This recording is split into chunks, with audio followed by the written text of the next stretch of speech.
तो नमस्कार दोस्तों, फिर से हाजिर हूं एक सच्ची सी कहानी को लेकर के। बेंगलोर का एक मामला है जहां खुद के बेटे ने इतना बड़ा काम कर डाला कि आज मां उस काम का किसी से जिक्र नहीं कर सकती। दोस्तों, जो कहानी मैं सुनाने वाला हूं ना, एक 27 साल के लड़के की है जिसके पास हर वो सुख सुविधा, हर वो चीज थी, चाहे बंगला हो, गाड़ी हो, पैसा हो, सब कुछ। और इन्हीं पैसों से, इन्हीं रुतबों की वजह से लड़का इतना बिगड़ गया कि वो ऐसे ऐसे नशे करना शुरू कर दिया कि इसके खुद की माँ और बाप को पता नहीं था। क्योंकि बाप तो एक बहुत बड़ा व्यापारी बन चुका था, बिजनेस इसका बहुत आगे निकल चुका था। तो बाप अपने बेटे के लिए बिजनेस को इतना बड़ा करता जा रहा था कि उसका ये मन था कि जब मेरा बेटा अपनी दुनिया से ऊब जाएगा, जब इस दुनिया को समझ पाएगा, तब इस दुनिया को जब ये संभालेगा तो उसको किसी भी चीज की जरूरत ना पड़े, सिर्फ पैसा गिनने की जरूरत पड़े। और बाप सिर्फ बिजनेस में अंधा हो चुका था, लेकिन मां जो थी, जिसकी उम्र 43 से 46 साल के बीच बताई जा रही है, इस मां को जब बेटे ने देखा नशे की हालत में, तो इसके दिमाग में बहुत सारी चीजें चलने लगी। एक दिन अपने मां से कहता है आके कि क्या मेरी शादी का चिंता आप लोगों को नहीं है? मां कहती है, पहली चीज तो तुम नशा वगैरह करना छोड़ दो, क्योंकि तुम्हारे बारे में तुम्हारे पिता को छोड़कर सारे लोगों को ज्ञान हो चुका है। दुनिया का हर इंसान जान रहा है कि तुम बहुत बड़े नशेड़ी हो चुके हो। कौन अपने बेटी का रिश्ता तुमसे लगवाएगा? कोई पागल ही होगा जो ऐसा करेगा। बेटे ने कहा कि तुमको पता नहीं मेरी उम्र कितनी है? धीरे धीरे करके 27 साल होने जा रही है, और तुम आंख बंद करके सिर्फ और सिर्फ बाप है तो पैसे में पागल है, तुम वो सिर्फ घर परिवार में रुतबे में परेशान हो। मेरे बारे में भी एक बार आप लोग सोचो। माँ कहती है, अगर तुमको इतना ज्यादा पड़ा है तो पहले तुम अपना नशा छोड़ो, धीरे धीरे करके फिर कुछ करना। लेकिन बेटा धीरे धीरे अंदर से हवस में पागल होता जा रहा था। तकरीबन 10 दिन गुजर गए इस बात को कहते के बाद। अपने माँ के पास रात में तकरीबन 11 बजे पहुंचता है। नशे में धुत था, और ऐसे नशे सिर्फ शराब का नशा ये नहीं करता था, बड़े लेवल का नशा करता था। दोस्त, जब ये पहुंचता है तो सीढ़ियों के पास इसकी माँ खड़ी थी और कहती है, आज तुम फिर इतना नशा करके आ गए? तुम सोच क्या रहे हो? घर में रहना चाहते हो या नहीं? कि प्रॉपर्टी हम लोग किसी को दान दे दें, किसी दूसरे लड़के को गोद कर ले। अब ये सारी बात सुनकर ये अपने माँ के ऊपर झपट पड़ा, गुस्से से आग बबूला हो गया। मारने पीटने तक इसने हाथ भी उठा डाली। माँ ये चीज देखकर शॉक हो गई कि हमारे पास पैसा रुतबा इतना है, लेकिन एक औलाद हमको अच्छा सा नहीं मिल पाया है। अब माँ जब तक बड़ी बड़ी बातें करती, ज्ञान भरी बातें करती, बेटे को कुछ भी समझाती, तब तक बेटा बहुत बड़ा कांड करने का प्लान बना चुका था। ये मां को जबरदस्ती घसीटते हुए सीढ़ियों से ऊपर ले जाता है अपने कमरे में, और मां के साथ ही गलत काम कर देता है। जी हां दोस्तों, एक ऐसा अपराध जिसकी सजा पुलिस तो बात छोड़ दो, जब ऊपर वाला देगा ना तो वो भी सोचेगा कौन सी सजा इस व्यक्ति को दिया जाए।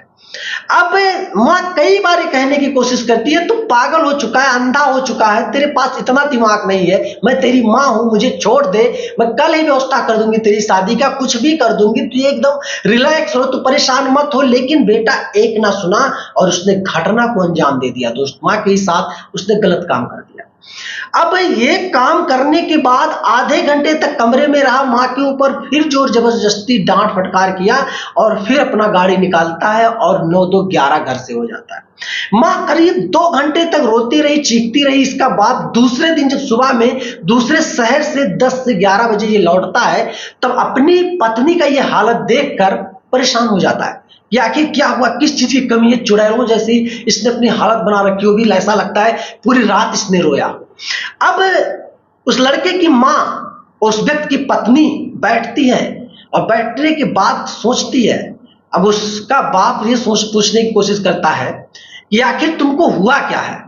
अब वो महिला कहती है, आज वो मेरे साथ हो गया है जिसके बारे में अगर मैं आपसे बात करूंगी तो शायद आपको हार्ट अटैक आ जाए, इसलिए मैं नहीं चाहती कि आपके कानों तक वो चीजें, वो खबरें जाएं। लेकिन ये बात सुनने के बाद वो व्यापारी बहुत चिंतित हो गया। उसने अपना कसम भी दे डाला, बच्चे का कसम दे डाला, बहुत कुछ। उसी पे महिला ने कहा, प्लीज सब कुछ कसम दे दो, लेकिन उस घिनौने इंसान का कसम हाथ जोड़ती हूं मत देना। अब धीरे धीरे करके कहीं ना कहीं उस व्यापारी के दिमाग में कुछ ना कुछ तो चलने लगा, कुछ तो बड़ा हुआ है उस बेटे को लेकर। अब वो व्यापारी करीब 15 मिनट तक परेशान रहा, हाथ पैर तक जोड़ने लगा अपनी पत्नी का कि आखिर बताओ क्या हुआ। अब उस महिला ने उस व्यापारी से सारी कांड बता दी, सारी कहानी बता दी कि जिस बेटे को हम इतना लाड प्यार से पाल रहे थे, वो बेटा बेटा नहीं बल्कि सांप निकल गया। सांप, एक ऐसा जहरीला सांप जिसका इलाज किसी के पास नहीं है। अब व्यापारी जब इस बात को सुनता है तो अपने आपे को खो बैठता है और तुरंत अपने ही बेटे को मारने के लिए उसने सुपारी तक दे डाली। अब इस बात का भनक मां को नहीं था कि मेरा पति, जिसको मैंने अपने बेटे की इतनी बड़ी घिनौनी बात बता दी, वो इतना बड़ा काम कर देगा। अब इसने सुपारी दे डाली। 2 दिन के बाद खबर आता है कि इसके बेटे को किसी ने गोली मारकर खत्म कर दिया है। दोस्तों, जब इस मामले की छानबीन होती है, क्योंकि दिन दहाड़े का मामला था, दिन दहाड़े ही किसी ने बीच बाजार में उस लड़के को गोली मारी थी। पुलिस जब छानबीन जांच करती है तब पूरा मामला सामने आता है कि क्यों एक बाप ने अपने ही बेटे को मारने की सुपारी दी थी। अब कुछ लोग कह रहे थे ऐसा बाप नहीं होना चाहिए। मैं आपसे सवाल करता हूं मेरे दोस्तों, अगर ऐसा बाप नहीं होना चाहिए तो क्या ऐसा बेटा होना चाहिए? मैं तो कहता हूं दुनिया का कोई भी इंसान होता, चाहे कितना बड़ा जज भी क्यों ना होता, अगर ऐसा किसी के परिवार में भी होता तो शायद उस व्यापारी की जगह वही अपने बेटे के साथ वही काम करता। यहां तक कुछ व्यक्ति ऐसे हैं जो खुद अपने ही हाथों से अपने बेटे को मार देते। उस व्यक्ति ने तो इतना काम किया कि कम से कम अपने हाथ उसने गंदे नहीं किए, सुपारी तक दे डाली बेटे को मारने के लिए। आज की ये कहानी जो मैं सुना रहा हूं दोस्तों, ये मत समझना कोई मनगढ़ंत कहानियां हैं। ऐसी हजारों कहानियां आपको गूगल पे सर्च करने पे मिल जाएंगी। हजारों कहानियां, तरह तरह की कहानियां, जहां बेटे ने मां के साथ बहुत घिनौना काम किया होगा। मैं सच बता रहा हूं, आज के समय में सच में जब ऐसी कोई कहानियां हमारे बीच में आती हैं तो ऐसा लगता है सच में फिर से कलयुग घोर चरम पे चल रहा है। आपका क्या कहना है उस बेटे के बारे में? कमेंट जरूर करना। वीडियो पसंद आई तो लाइक करना और चैनल पे नए हो मेरे दोस्तों सब्सक्राइब कर लेना। मिलूंगा फिर एक शानदार सी कॉन्सेप्ट को लेकर, तब तक के लिए जय हिंद।